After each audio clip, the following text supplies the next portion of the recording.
And good morning, everyone. Welcome back to Morning Musings. My name is Don K. Preston. I am the president of Preterist Research Institute of Ardmore, Oklahoma. And I'm sharing some thoughts with you on the resurrection. I want to remind you of the very special offer I'm making. You see, in this book, We Shall Meet Him in the Air, the Wedding of the King of Kings, I have an extensive discussion of the sin and the death of Adam.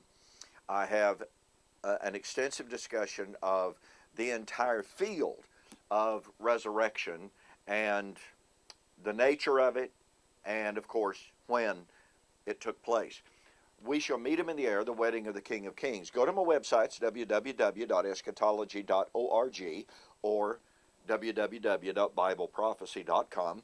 Order the book, mention that you saw the offer on YouTube, and I will refund your shipping. I shared some thoughts with you in the last segment about the time of the resurrection. And I took note of Isaiah chapter 25. I absolutely love Isaiah chapter 25 as it is used in the New Testament. And I used Isaiah 25 in correlation with 1 Corinthians 15 in my formal debate with Joel McDermott. And Lord willing, and nothing happens, in the very near future I'll have DVDs and MP3s of that debate available. But I want you to notice, Isaiah 25 says, in that day, and that day, the antecedent of it, is when Jerusalem was to be destroyed at the time of judgment, when the Lord would rule gloriously in Zion, chapter 24, verses 19 and following. So in that day, the Lord will make a great feast, a feast of wine on the lees, a feast of fat things.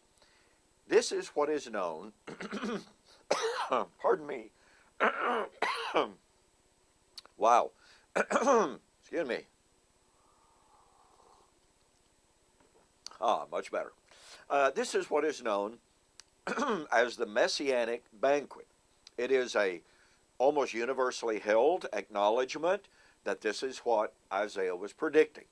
The Messianic Banquet is a very, very prominent theme in the Old Testament and in Jesus' teaching.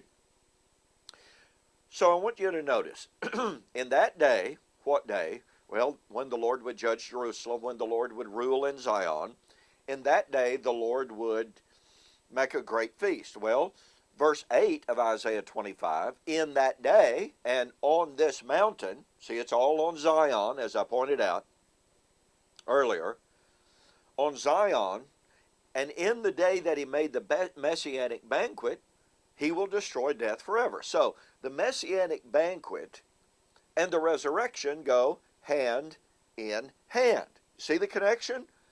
The two statements, number one, on this mountain and in that day, link these events, link these motifs together inseparably. Now, it was somewhat astounding to me that in my debate with Joel McDermott, he attempted to dichotomize between those two events, temporally speaking. Why would he do that? Well, because he acknowledged that the Messianic Banquet was established in AD 70. So to acknowledge that the Messianic Banquet was established in AD 70, when Abraham, Isaac, and Jacob sit down in the kingdom, is to acknowledge that the resurrection of verse 8, which is the end of the millennium resurrection, has taken place. Okay. Watch this. In Matthew chapter 8, Jesus commended the centurion who came to him for the healing of his servant.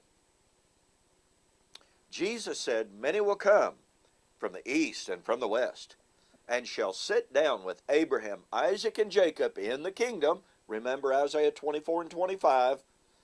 This great feast would be established when the Lord would rule gloriously in Zion. That's the kingdom. All right. Many will come from the east and the west and shall sit down with Abraham, Isaac, and Jacob in the kingdom. Well, how's Abraham, Isaac, and Jacob going to sit down in the kingdom if it's not resurrection? So that's what this is all about. It's a change in status for Abraham, Isaac, and Jacob. They were not at the banquet, now they're at the banquet. They were not in the kingdom. Now they're in the kingdom. When would that happen? Well, notice again, Matthew chapter 8, verse 11. And the sons of the kingdom will be cast out. This is very, very emphatic. The Messianic Banquet would be established at the time of the end of the millennium resurrection.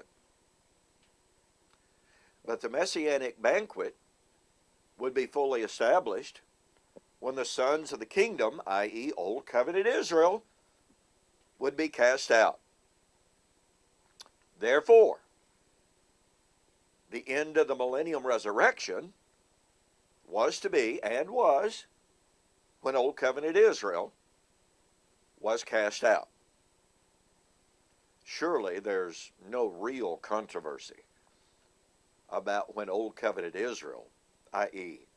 the sons of the kingdom, were cast out. I covered this and a whole lot more in my book, We Shall Meet Him in the Air, The Wedding of the King of Kings. Go to my website, get yourself a copy. Make mention that you saw the offer on YouTube. I'll refund your shipping. Hey, thanks again for joining me on this morning's Morning Musings. We'll see you on the flip side.